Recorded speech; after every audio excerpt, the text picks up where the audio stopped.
wabarakatuh. Waalaikumsalam warahmatullahi wabarakatuh. Bismillah walhamdulillah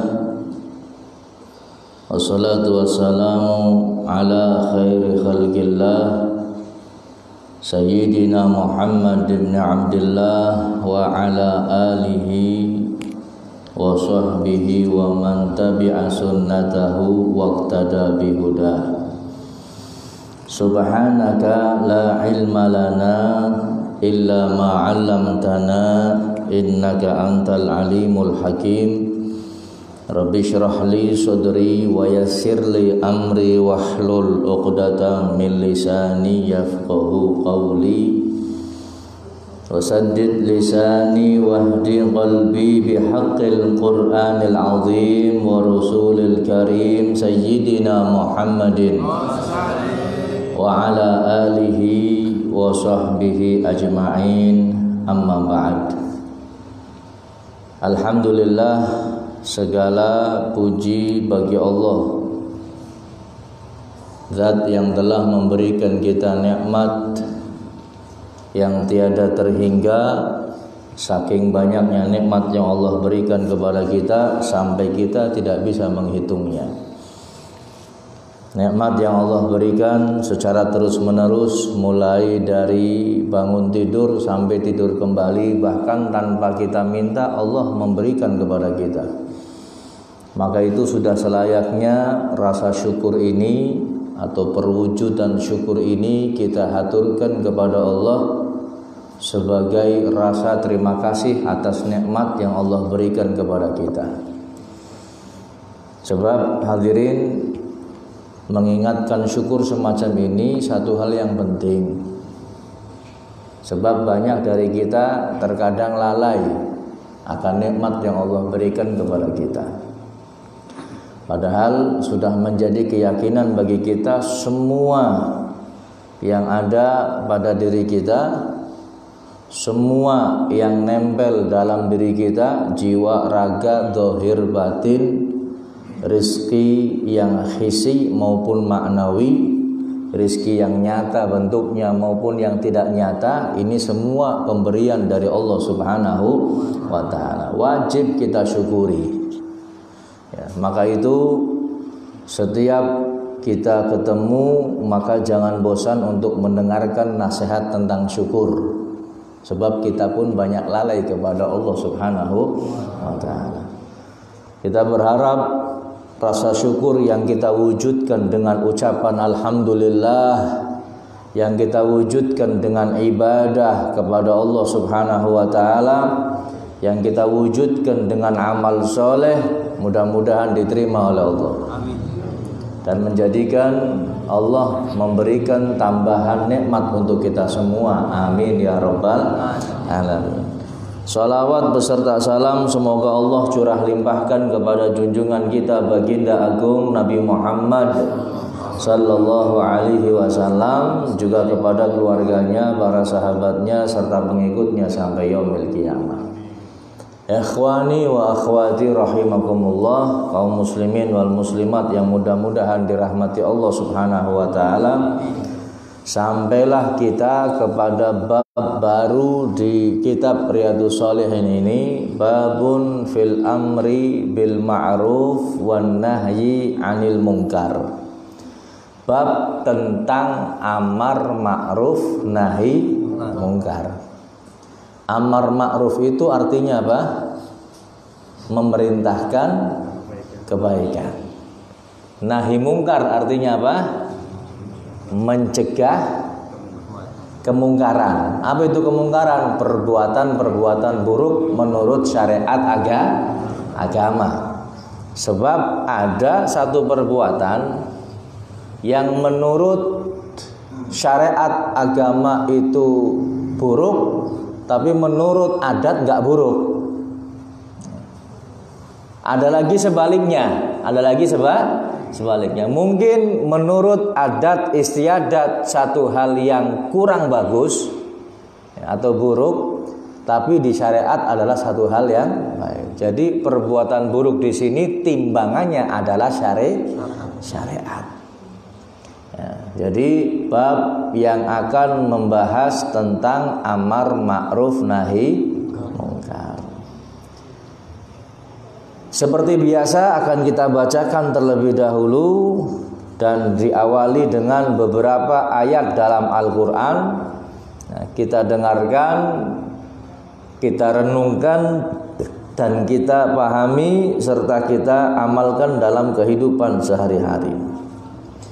Qala Allah Ta'ala, Allah Subhanahu wa Ta'ala berfirman, wal takum minkum ummatun yad'una ilal khair wa ya'muruna bil ma'rufi wa yanhauna 'anil munkar wa ulaika humul muflihun.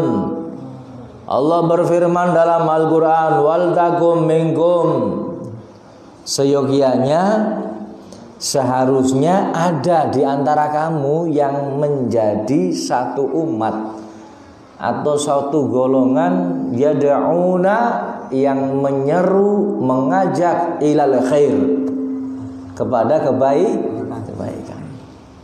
Hendaknya ada satu golongan di antara kamu, wahai umat Islam. Apa golongannya? Mereka yang menyeru kepada kebaikan. Jadi jangan semuanya pasif, hadirin. Jangan semuanya diajak. Tapi di sini Allah perintahkan hendaknya di antara kamu, wahai manusia, ada yang mengajak kepada kebaikan. Jangan pasif semuanya, jangan. Hendaknya di antara kamu ada orang yang mengajar tentang ilmu agama. Jangan bisnis semuanya. Ini yang diharapkan oleh Allah Subhanahu wa Ta'ala, yang diperintahkan oleh Allah. Sebagian dari kamu hendaknya ada orang yang menyeru kepada kebaikan. Wa ya'muruna bil ma'ruf, ada orang-orang yang mengajak kepada kebaikan. Wa yanhauna 'anil munkar, dan ada orang yang mencegah kemungkaran. Poin pertama dalam ayat ini, hadirin, yad'una ilal khair, banyak.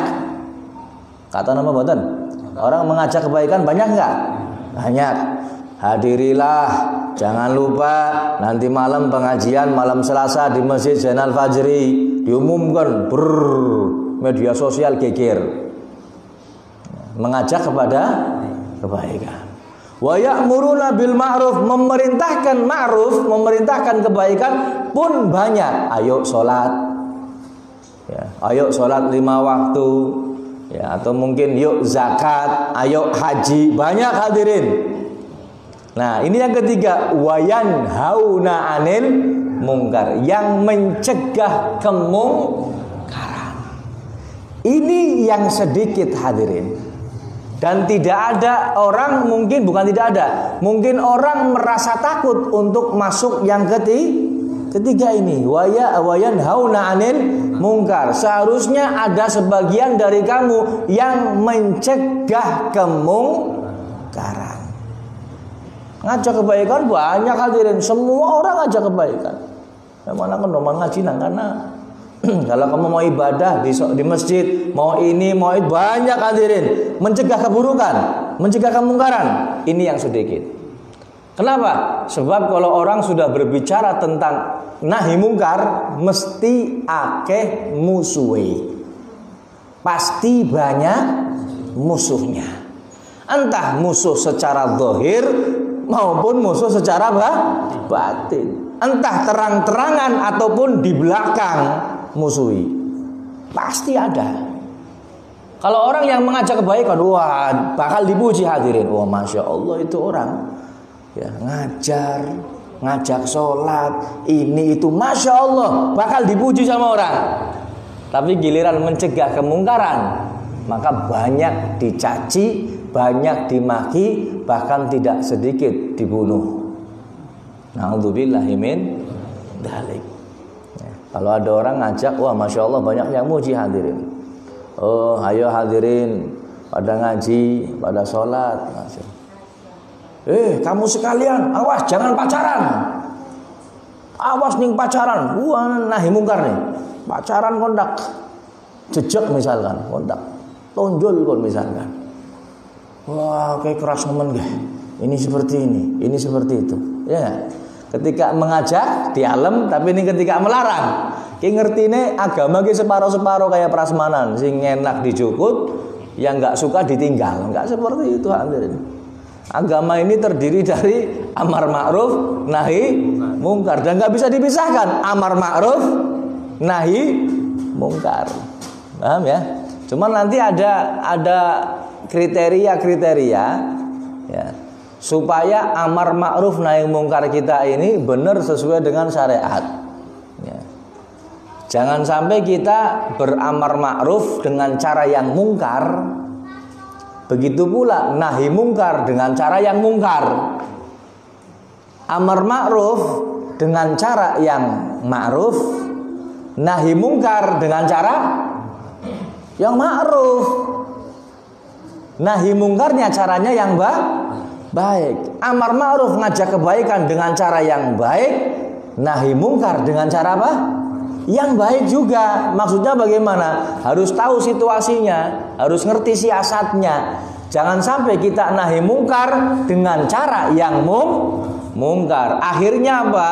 Bukan kebaikan yang timbul, tapi justru keruwetan-keruwetan yang akan dihasilkan. Na'udzubillahi min wa ulaika humul muflihun. Kata Allah, mereka itu yang yad'una ilal khair wa ya'muruna bil ma'ruf wa yanhauna 'anil munkar. Ulaika humul muflihun. Orang ini adalah mereka orang-orang yang beruntung, kata Allah. Orang yang beruntung. 3 golongan ini adalah mereka orang yang beruntung. Wa qala ta'ala, Allah berfirman, kuntum khaira ummatin ukhrijat linnas. Kamu sekalian wahai umat Nabi Muhammad, khaira ummatin, sebaik-baiknya umat, ukhrijat linnas, yang dikeluarkan bagi manusia, ta'muruna bil ma'ruf. Ya, kamu memerintahkan yang ma'ruf, wa tanhauna 'anil mungkar, dan kamu mencegah yang Kenapa kita menjadi umat yang terbaik hadirin? Karena 2 faktor ini. Ada yang amar ma'ruf, ada yang nahi mungkar. Kalau seandainya 2 ini ditinggalkan, maka tidak ada yang baik. Umat Nabi Muhammad ini menjadi baik karena ada 2 golongan ini hadirin. Orang yang beramar ma'ruf dan orang yang nahi mungkar. Jadi jangan satu saja, dua-duanya harus seimbang. Kayak 2 sayap ini harus seimbang. Amar ma'ruf, nahi mungkar. Wa qala ta'ala, Allah subhanahu wa ta'ala berfirman, khudhil afwa wa'mur bil 'urfi wa'rid 'anil jahilin. Khudhil afwa, jadilah pemaaf. Jadilah wa'mur bil 'urfi, perintahkan kebaikan, perintahkan yang ma'ruf. Wa'rid 'anil jahilin, berpalinglah dari orang-orang yang bodoh. Berpalinglah dari orang-orang yang bodoh. Khudhil afwa, jadilah pemaaf. Ada orang berbuat mencaci maki kita, mengata-ngatai kita dengan ucapan yang jelek atau apa saja, khudhil afwa, jadilah pemaaf. Wa'mur bil 'urfi, perintahkan kepada kebaikan. Wa'rid 'anil jahilin, kalau ada orang yang mengata-ngatai kita, memaki kita, berbuat nggak baik sama kita, mending kita berpaling. Cara orang Tegal ngomong, aja dilawongi. Apa? Aja dilawongi. Apa? Dilawongi. Apa ke bahasanya sing pas apa ke? Aja diladeni. Aja di wa'rid 'anil jahilin, berpaling sudah, tinggalkan mereka orang-orang bodoh. Paham ya? Ada orang mencaci maki kita, tinggal lu ngapain sudah. Ya, anggap anjing menggonggong. Paham ya? Aja dilawongi, iya, dilawongi ki sing kayong sedep dilawongi. Ning aja diladeni kayong ya, aja diladeni. Ngomong apa? Tinggal sudah. Ngamuk-ngamuk Bib, tinggal. Jangan dilade. Kenapa? Wa a'rid 'anil jahilin. Anggap saja mereka bodoh. Sing ngomong Gusti Allah. Berpaling dari orang-orang bodoh. Panjenengan debat sama orang yang bodoh, nggak ngerti agama, mending ditinggal. Wis berarti panjenengan kakutok sudah ngomong are lah ngerti oke angel men dijak ngomong tinggal bae wis tinggal daripada dari pikiran stroke akhirnya. Biarkan sudah, anggap saja orang bodoh. Kalau diladeni hadirin orang yang semacam ini bakal tambah jarak, tambah berani, tambah kurang ajar. Tambah apa? Kurang ajar. Wa'rid 'anil jahilin. Misqadil afwa wa'mur bil urfi. Yang penting tetap ngajak kebaikan. Ngajak kebaikan. Enggak usah mempedulikan anjing menggonggong. Ya, kita terus berlalu. Wa qala ta'ala, Allah Subhanahu wa ta'ala berfirman, wal mu'minuna wal mu'minatu ba'duhum awliya'u ba'd. Orang-orang yang beriman baik laki-laki maupun perempuan, ba'duhum awliya'u ba'd. Ya, sebagian mereka menjadi penolong sebagian yang lain. Kalau orang itu orang yang beriman, laki-laki maupun perempuan, maka akan saling menolong. Ya'muruna bil ma'ruf. Mereka memerintahkan yang ma'ruf, wa yanhauna 'anil munkar, dan mencegah kemungkar. Oh, ternyata hadirin, cara menolong itu ya yang paling afdol amar ma'ruf nahi munkar. Bukan cara menolong, justru menolong mereka dalam kemaksiatan. Na'udzubillahi min dzalik. John, kenapa milih duit panggo apa? Panggo main. Panggo apa? Main. Silih boleh? Pinjemin enggak? Pinjemin enggak? Jangan hadirin. Kalau sudah ngucap buat seperti itu maksiat jangan dikasih. Kalau panjenengan kasih, orang mentak main bib cuman eman bokat menang. Ini oleh yakin. Orang enak kayak kanca, saya cuma nolong saja. Sama aja, itu bukan nolong, itu menjerumuskan. Seperti ada orang nyeli goloke, panggo apa mateni wong. Mateni? Oh ya wis tak main sing landep. Paling landep sekali tebas enteng. Gue ya wis. Nolong bukan? Kira-kira menolong bukan namanya? Bukan, menjerumuskan. Secara hukum negara pun panjenengan bakal bermasalah. Yo ya. Secara hukum negara bakal bermasalah.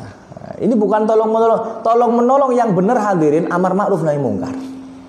Kita punya teman, kita punya anak, kita punya keluarga, kita punya kerabat, kita punya rekan kerja, punya ini, ajak mereka kepada kebaikan. Namanya nolong. Namanya apa? Nolong. Kita punya teman, kita punya kerabat, punya keluarga. Dia berbuat kemungkaran, kita cegah. Jangan berbuat mungkar.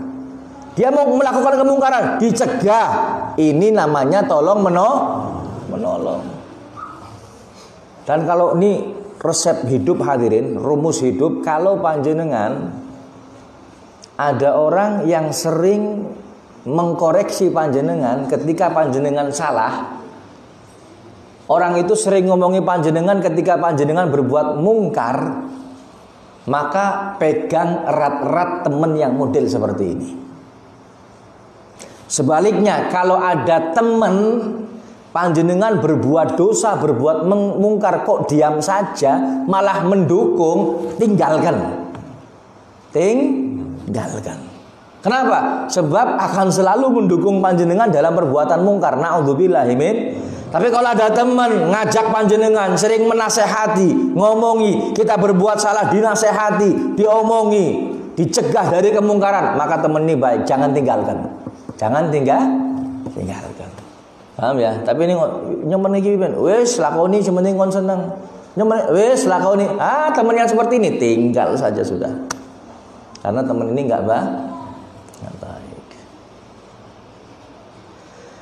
Wa qala ta'ala, Allah Subhanahu wa ta'ala berfirman, lu'inal ladzina kafaru min bani Israil ala lisani Dawud wa Isa bin Maryam. Dzalika bima asaw wa kanu ya'tadun. Lu'ina telah dilaknat alladzina mereka kafaru yang kafir min Bani Israel dari orang-orang Bani Israel ala lisani Dawud wa Isa bin Maryam, ya, lewat lisannya Nabi Dawud dan Nabi Isa. Oh, jadi mereka orang kafir hadirin pernah dilaknat sama mereka, Nabi Dawud dan juga Nabi Isa. Dzalika bima asaw wa kanu ya'tadun. Kenapa kau dilaknat sama Nabi Dawud? Bani Israel dilaknat sama Nabi Dawud. Nabi Isa melaknat Ashabul Maidah waktu itu. Ya, ada suratnya Al-Maidah, hidangan dari langit.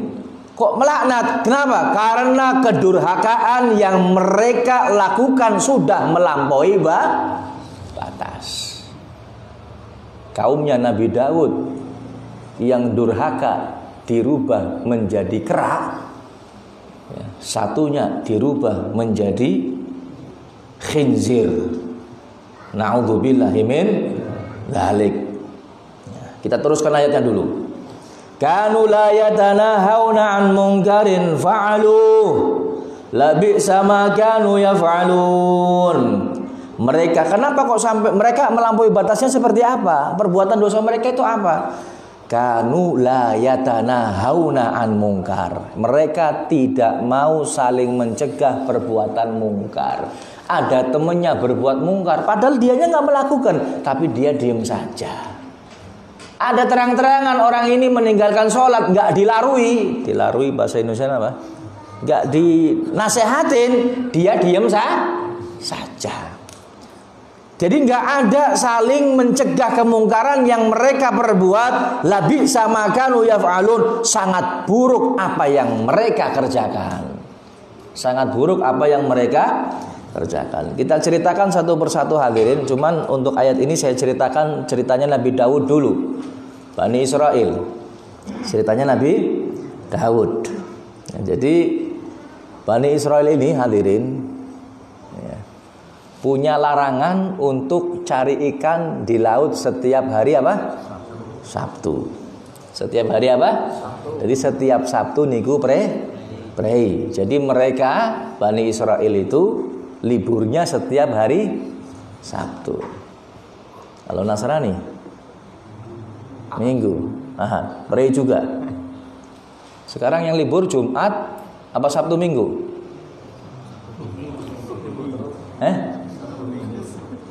Yang libur Jumat atau Sabtu Minggu? Sing prei ini Sabtu Minggu ngacung. Sing prei ini Jumat. Lah Kak, kalau Jumat ini hari untuk ibadah. Hari untuk ibadah bagi siapa? Umat Islam. Ning dina Sabtu larangan untuk mencari ikan bagi Bani Israel. Prei Sabtu. Minggu siapa? Libur lagi. Ente prei apa? Pak Marno liburnya apa? Minggu. Mas Dede prei apa? Sabtu Minggu ya. Nggak usah saya jelaskan ya. Ente mikir dewek. Jadi setiap hari Sabtu nggak boleh cari ikan di laut. Budi mau kat loro Pak mancing ada dina Sabtu. Ya ditaati sama mereka, ditaati. Tapi subhanallah dilalai ning dina Sabtu iwake ngledek metu nom. Kalau gawe-gawe ngono. Kalau nggak hari Sabtu, hari Minggu dan seterusnya ikan airnya pasang ikannya nggak ada coba. Airnya surut ikannya nggak ada pada pelencar ning dina Sabtu pasang pada ngledek menungsa. Paham nggak? Akhirnya orang niteni kia asem dan setiap dina Sabtu dilalai akeh wake. Ya kayak panjenengan Jumat harusnya mau ibadah dilalai nih pas dina Jumat akeh pesenan. ana wong pesen wesi rong truk Mas Ali. Dilalai Jumat pas Jumatan jam 11 kudu dikirim. Kan kedro ya. Ki muatane sing model kayak gitu Mas Ali setan sing pesen itu menungsa. Dilalahnya Sabtunya ngawe-ngawe ikannya bermunculan kayak joget-joget nang dhuwure banyu. Orang ini luar biasa ini. Dan ini cerita ini hadirin, ikan ini bermunculan di hari Sabtu disebutkan oleh Allah dalam Al-Qur'an.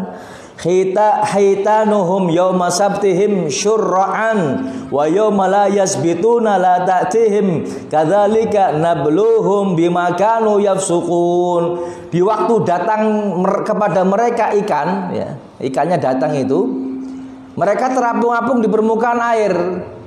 Ya, kalau hari Sabtu muncul di permukaan air. Dan di hari-hari yang bukan Sabtu, ya, selain Sabtu, ini ikannya nggak ada, luru iwak laka. Ya, kata Allah apa? Ini ujian kami bagi mereka. Ujian kami bagi mereka. Jadi hadirin yang dirahmati Allah, ketika kita di waktu ibadah kok ternyata banyak pesanan, ternyata ada kerjaan, ternyata ada ini. Ini ujian yang Allah berikan kepada kita. Allah uji. Ya. Akhirnya apa? Penduduk desa itu terbagi menjadi 3 golongan. Ada yang mengambil ikan di hari Sabtu, ya, dan memakannya. Ada juga golongan yang kedua, mereka ini hanya menemani golongan yang pertama. Golongan pertama apa? Mereka mengambil dan memakannya. Yang kedua apa? Ngancani tok. Yang ketiga benar-benar nurut dengan Nabi Daud, dengan perintah Allah, tidak mau mengambil ikan di hari Sabtu. Cuman mereka hadirin ketika menyalahi atau melanggar aturan Allah ini, ya, golongan pertama ini mereka pinter hadirin. Jadi laut ini, ya, setiap hari Sabtu kan pasang, ikannya bermunculan di permukaan, maka dia bikin kayak balongan. Bikin apa? Balongan. Ning dina Sabtu kan masuk ke balongan. Langko ditalini nganggo benang bundute. Ditalini nganggo apa? Benang. Dia nggak ngambil dulu hari Sabtunya. Lah ini airnya surut, baru ikannya diambil dina minggu nih. Namanya hailah. Hailah bahasa Indonesianya apa? Jadi mengecoh, iya. Namanya apa? Mengecoh hukum aturan Allah. Dikelah, set. Dimakan. Ada orang tahu, loh, kon bisane dina ki bakar iwak kon oleh sing ndi? Ora nyong juga dina Sabtu ora. Oh, nanti loh, nanti kamu dapat azab. Oh enggak, yang penting saya kan enggak hari Sabtu. Terus kon kepriben carane? Carane iwake buntute tak taleni dina Sabtu. Oh, dina Minggu tembe tak cukut. Katanya siapa? Katanya orang ngambil. Kan geger loh, viral. Ini bukan hoax, ini viral. Orang-orang pada melakukan. Golongan pertama ada di situ. Lah golongan yang kedua masih takut, nggak mau melakukan, tapi nemenin, nganca. Mulanya hati-hati hadirin, kalau ada orang sedang melanggar perintah Allah, ada orang sedang bermaksiat, jangan ditemenin. Kecuali panjenengan mau ngajak kepada kebaikan, kalau enggak jangan ditemen. Nyontara melu-melu nyong ngancani tok pada bae dul. Golongan yang ketiga, wah luar biasa, dia memegang prinsip ini aturan Allah, ini aturan Nabi Daud, saya tidak akan melanggarnya. Ya. Akhirnya Nabi Daud dengar, ya, didatengin mereka, diseru, ini aturan Allah, nggak boleh dikelah-kelah, nggak boleh nggak boleh dikecoh, nggak boleh dibodoni. Allah Maha tahu, Gusti Allah pan dibodoni. Ya, cara kasarnya Gusti Allah pan dikadali. Ya.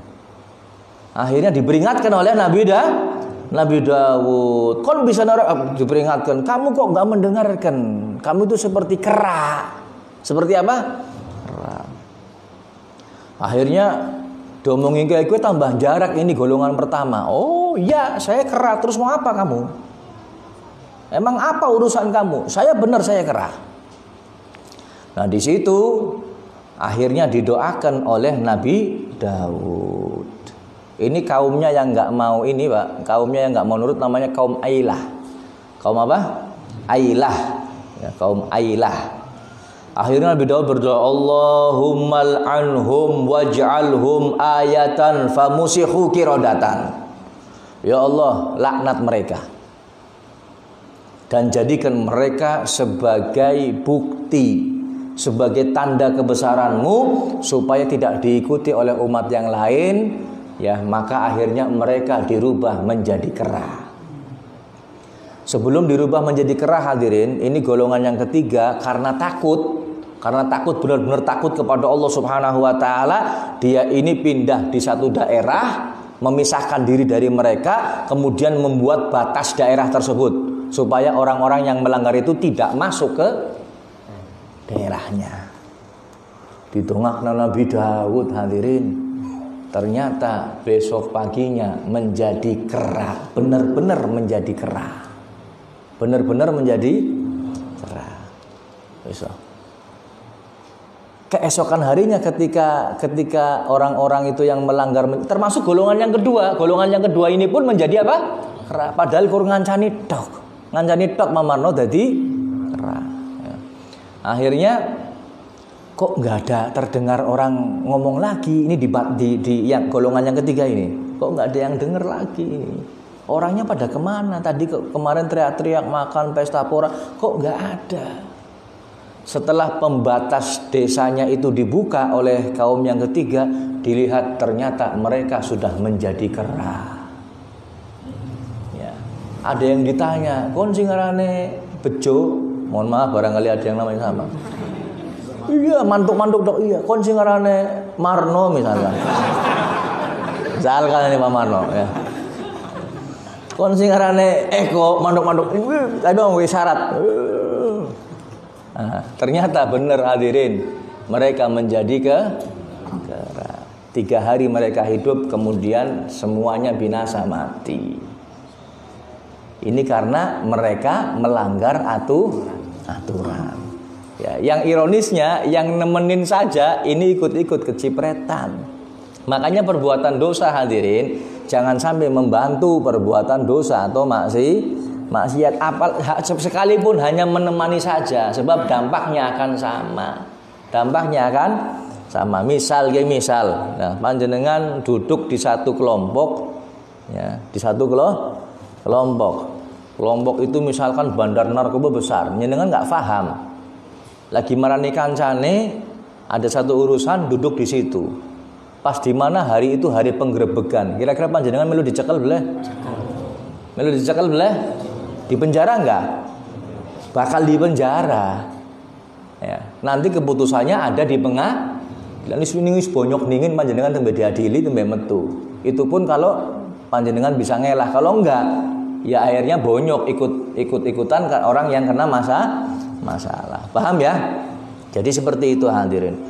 Dan poin kedua dalam ayat ini, hadirin, yang ingin saya sampaikan, bahwasanya umat terdahulu ini kalau mereka berbuat dosa maka dirubah langsung oleh Allah Subhanahu wa taala menjadi kera, dan satunya lagi menjadi babi. Menjadi kera dan menjadi babi. Ya. Untung kula lan panjenengan dadi umate Kanjeng Nabi. Coba bayangkan hadirin, kalau ada orang melanggar perintah Allah, kemudian dikutuk menjadi kera. Kira-kira penduduk Indonesia masih 200 juta menungsa kabeh boleh? Enggak. Kira-kira manusianya berapa persen kira-kira? Sing ora Jumatan. Nah, jadi apa? Misalkan yang melanggar ini, maksiat ini langsung, yang melanggar ini langsung, kira-kira 200 juta di Indonesia, kira-kira menungsa kabeh duduk. Ya, prediksi panjenengan, kira-kira manusianya berapa persen? Untungnya hadirin, perbuatan apapun yang kita lakukan karena umat Kanjeng Nabi, ya Allah, kita masih berwujud manusia. Orang berubah-ubah acan enggak, hidungnya tetap mancung, matanya tetap melek, kupingnya tetap loro, rambutnya tetap seperti biasanya. Coba kalau ada yang dirubah saja, dirubah. Kon nglakoni perbuatan maksiat ki cungure ilang misalkan. Cungure ilang. Saya yakin nggak ada yang berbuat maksiat hadirin. Si maksiat maning kupingnya siji ilang, serumpung. Ya. Maksiat maning sikile siji ilang, selutang, apa?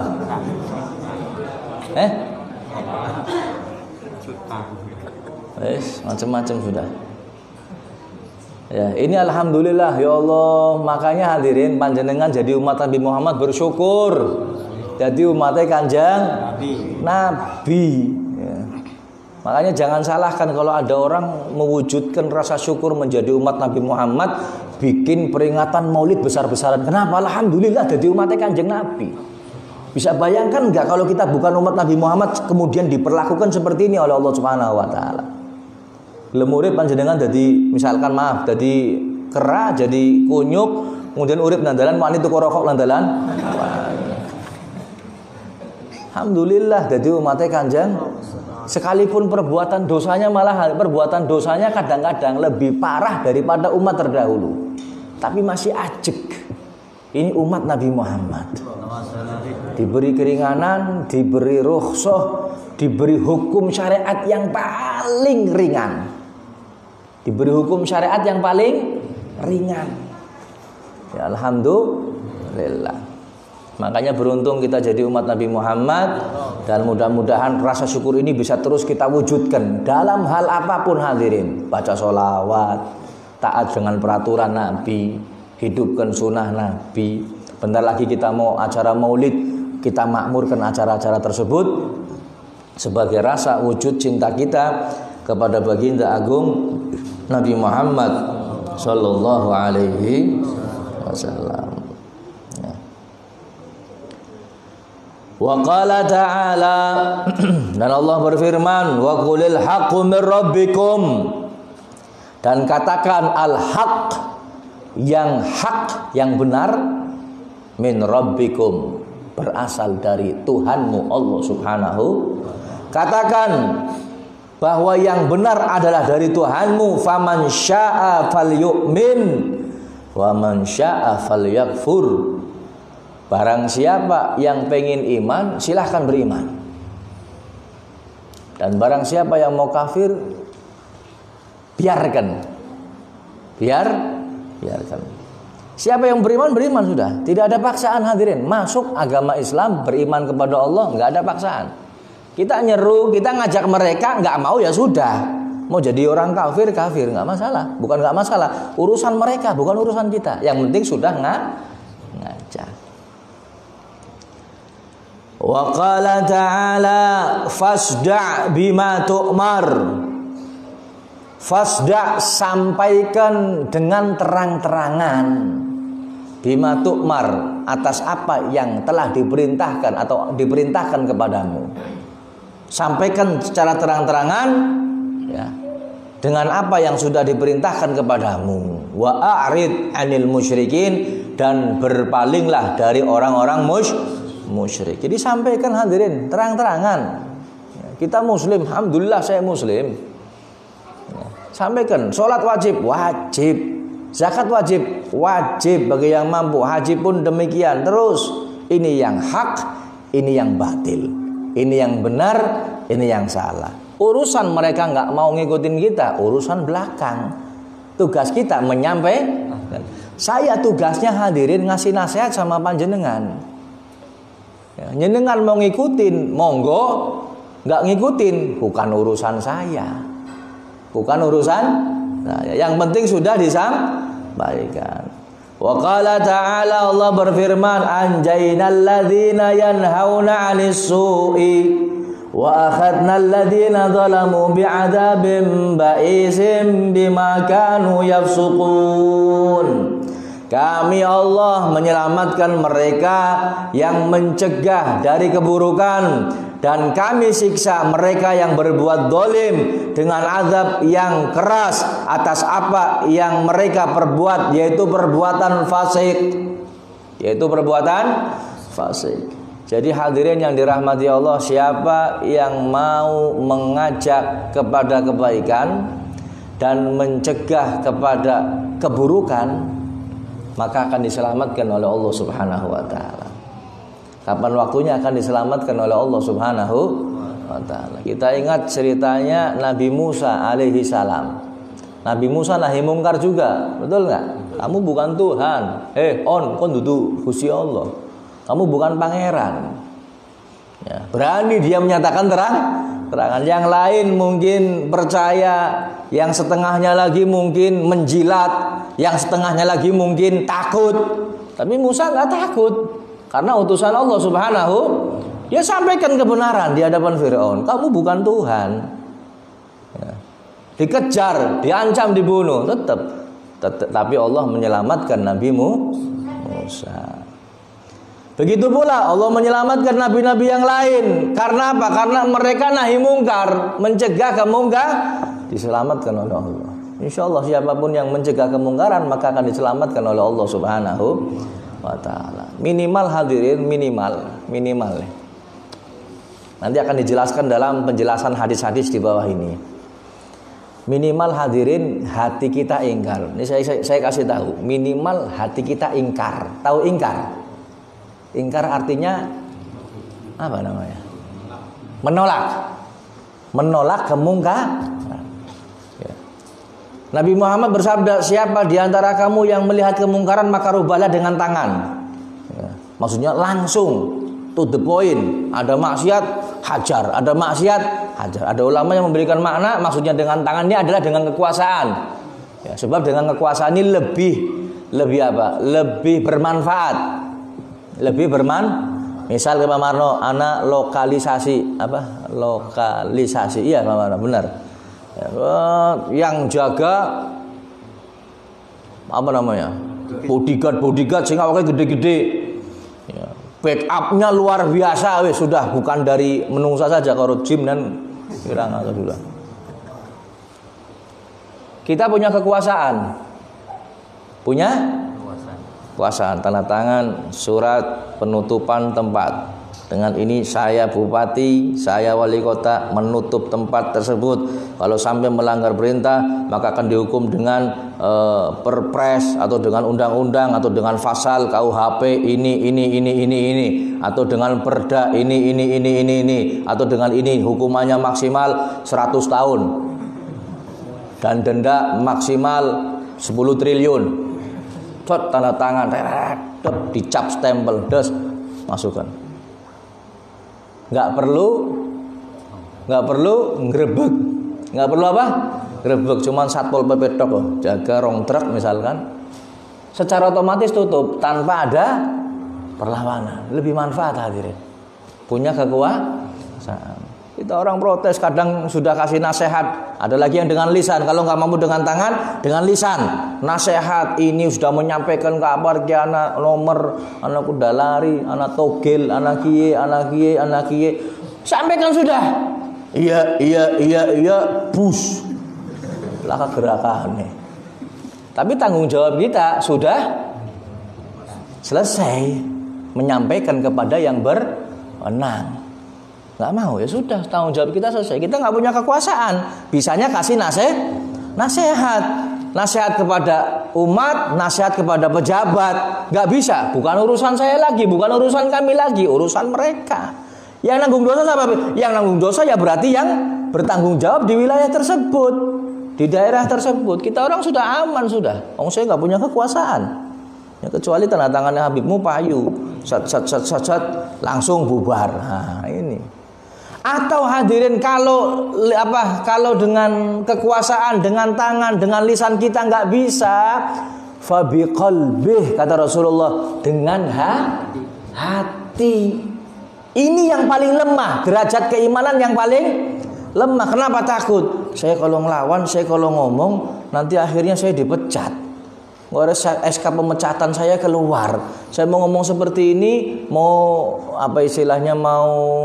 bertindak, ya takut atasan saya tahu saya dipecat. Saya mau ngomong seperti ini, saya takut nanti saya yang jadi kena masalah dan lain sebagainya karena ada ketakutan. Iman kita masih lemah. Akhirnya hati kita dan hati jangan sampai meridhoi maksiat. Sebab ridho bil maksiat maksiyah. Panjenengan merasa ridho, merasa biasa-biasa saja, puas dengan kemaksiatan, berarti panjenengan termasuk pelaku maksiat. Na'udzubillahi min. Terus bagaimana, Bib? Kalau saya ada maksiat, saya kepengen bertindak, tapi saya nggak punya kekuasaan, saya nggak bisa kasih nasihat, saya nggak bisa kasih omongan. Hati panjenengan minimal ingkar. Ya Allah, itu perbuatan mungkar. Mudah-mudahan kau segera tutup ya Allah. Atau kalau nggak ditutup, nggak dikasih hidayah, wis binasakan saja ya Allah. Dongak ya gue. Kira-kira bisa boleh? Bisa boleh dongak kayak gue? Apa perlu ditohirkan? Ya jangan. Nikmat panjenengan durung wani aja ngono ngarepe tempatnya ya Allah. Mudah-mudahan dimen hidayah. Ning ora dimen hidayah rem-remu kabeh pada modar misalkan. Tambah digebuki. Hatinya ingkar. Minimal ingkar hadirin. Minimal itu maksiat. Saya benci, saya enggak suka, melanggar aturan Allah. Saya mau bertindak enggak bisa ya Allah. Kasih hidayah mereka. Kalau enggak bisa hancurkan ya Allah. Sudah. Bombong oh. Sementing sudah Lah yang jadi masalah kadang-kadang hadirin, ini ada perbuatan maksiat, orang menganggapnya biasa. Wah, di situ ada maksiat. Lah, kita wis biasa. Kon kaya tembe rubah, wis biasa gue. Nah, ini menyatakan hal yang biasa ini hatinya sampai enggak ingkar. Naudzubillahi min dzalik. Paham ya? Jadi kalau kita melihat kemungkaran hadirin, minimal hati kita ingkar. Kita tetap belas kasihan sama umat Nabi Muhammad yang berbuat dosa, berbuat maksiat. Ajak mereka kepada kebaikan. Ajak mereka supaya hijrah. Ajak mereka supaya taubat. Ajak mereka supaya menyesali perbuatannya, kembali ke jalan Allah Subhanahu. Lah ini amar ma'ruf hadirin. Amar ma'ruf nahi mungkar ini dasarnya kita ini punya rasa kasih sayang kepada saudara kita. Kita selamatkan mereka dari perbuatan dosa. Ya Rabb, mudah-mudahan apa yang kita dengarkan daripada ayat Al-Quran maupun hadis-hadis Nabi dari kitab Riyadhus Shalihin ini mudah-mudahan bermanfaat untuk kita semuanya. Manfaat dalam urusan agama, dunia maupun akhirat. Amin ya Rabbal alamin. Sudah azan? Sudah azan mau.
Hadirin yang dirahmati Allah Subhanahu wa taala, beberapa kisah yang tadi disampaikan hendaknya bisa menjadi pelajaran untuk kita semua. Ya, masih untung alhamdulillah kita jadi umat Nabi Muhammad, tapi jangan dijadikan sebuah apa ya istilahnya, wah umatnya Kanjeng Nabi tak aman, jangan hadirin. Bahwa ada ulama yang menjelaskan, sekalipun kita wujudnya tidak berubah menjadi kera, tapi ketika kita melanggar perintah Allah, maka sifat-sifat kita akan sama dengan yang namanya kera dan babi. Betul hadirin, wujudnya nggak kera, alhamdulillah kita bersyukur atas hal itu. Ya, tapi kata ulama, orang yang melanggar perintah Allah mungkin wujudnya masih manusia, tapi mempunyai sifat seperti sifatnya kera dan babi. Tahu sifatnya kera hadirin? Kera itu punya sifat salah satunya rakus. Ya. Monggo kalau panjenengan mampir ke kebun binatang, coba diperhatikan. Kalau ada kera ya, ada kera, kasih kacang satu, dia akan ambil. Kasih lagi, dia akan ambil. Kasih lagi, kakinya ngambil. Kasih lagi, kaki kirinya ngambil. Itu yang namanya kera. Jadi kalau ada orang melanggar aturan Allah, kemudian wujudnya masih sama menjadi manusia, tapi yakin sifatnya akan ada sifat keranya. Na'udzubillahi min. Begitu pula sifatnya babi. Tahu babi? Ngerti? Ya, babi haram bagi kita. Apa sifatnya babi? Babi ini hadirin, ya, ada orang yang punya agama, dia ini agama lain dengan kita, non muslim. Dia meyakini babi itu halal, boleh dimakan. Ya. Kemudian ketemu ulama dari umat Islam. Kemudian tanya, Kiai, kok bisa ayam itu halal, babi itu haram? Nah, kiainya pinter ini, nggak dijawab pakai dalil, loh, bukan beda agama, nggak mungkin masuk kalau dalil. Oh panjenengan mau tahu? Ya saya mau tahu. Ayo kita ke kandang babi. Ke mana? Tahu pernah kandang babi? Sudah pernah belum? Kandang babi. Dilihatnya ada babi betina 2. Ada babi jantan, ada babi betina 1, ada babi jantan 2. Babi jantan mendatangi babi betina, tanda kutip mendatanginya. Anak bocah di bawah umur 17 tahun. Si jantan mendatangi babi betina. Jantan satunya lagi hadirin membantu babi jantan satunya untuk mendatangi babi betina. Wis rampung gantian. Direwange maning karo sijine maning. Dilihat, tahu, oh ya. Sekarang yuk maring kandang ayam. Maring apa? disediakan babon 1, jago 2. Babonnya sih ini jago 1 mau datangi babon, ya ini nggak bisa, harus melawan jago yang kedua, tarung dingin antara hidup dan mati. Melangkai, nyolek, kene nyong, urusannya dawa. Jago ini hadirin. Ada kecemburuan tinggi hadirin. Cemburunya luar biasa. Ini milik saya. Satunya orang iki kene nyong sedurung janur kuning melengkung masih milik kita bersama. Kurang ajar. Sebelum ada janur kuning melengkung masih milik kita bersama. Mulane kalau khidbah jangan kelamaan. Khidbah bisa batal hadirin, lamaran bisa batal. Wis tukar cincin manin tukar omah sisan bisa batal. Aku tukar cincin, alah cerem paling regan 2 juta 3 juta. Sebelum ada janur kuning melengkung, hati-hati mulane. Ini jago gelut dingin ya. Ya.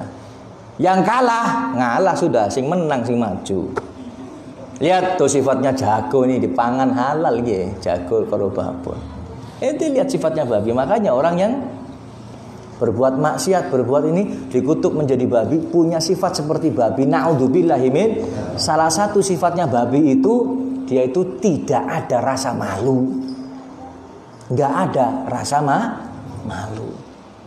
Makanya orang manusia yang sering melanggar perintah Allah, maka tidak ada rasa malu. Dia akan melakukan perbuatan yang melanggar perintah Allah Subhanahu wa taala. Na'udzubillahi min. Sampai di sini paham? Paham ya? Semoga paham. Nah, hati-hati. Makanya hati-hati, sekalipun kita wujudnya bukan kera, bukan babi, tapi bisa jadi ada sifat kera dan babi di dalam tubuh kita. Na'udzubillahi min. Untuk penutup pengajian kita pada malam hari ini ada beberapa pengumuman. Yang pertama, pengajian rutin malam Kamis di Masjid Zainal Fajri, waktunya sama, tempatnya sama. Kemudian proposal Maulid, ini kata panitia sampai hari ini masih dibagikan. Artinya barangkali panjenengan mau ambil proposal untuk khidmah dalam acara peringatan Maulid, masih ditunggu sama panitia. Kemudian bagi yang mau ikut lelang senilai seekor kambing yaitu 2 juta rupiah masih ditunggu dengan sangat oleh panitia. Ya, begitu pula yang mau akikah juga masih ditunggu. Dan yang terakhir, infak rutin pengajian setiap selesai sholat masih terus digalakan. Mudah-mudahan harta kita yang dikeluarkan untuk kebaikan akan dibalas oleh Allah dengan keberkahan yang berlipat ganda. Allahumma amin. Ini saja hadirin yang bisa kami sampaikan. Kurang lebihnya mohon maaf. Hadza wal afu minkum. Assalamualaikum warahmatullahi wabarakatuh.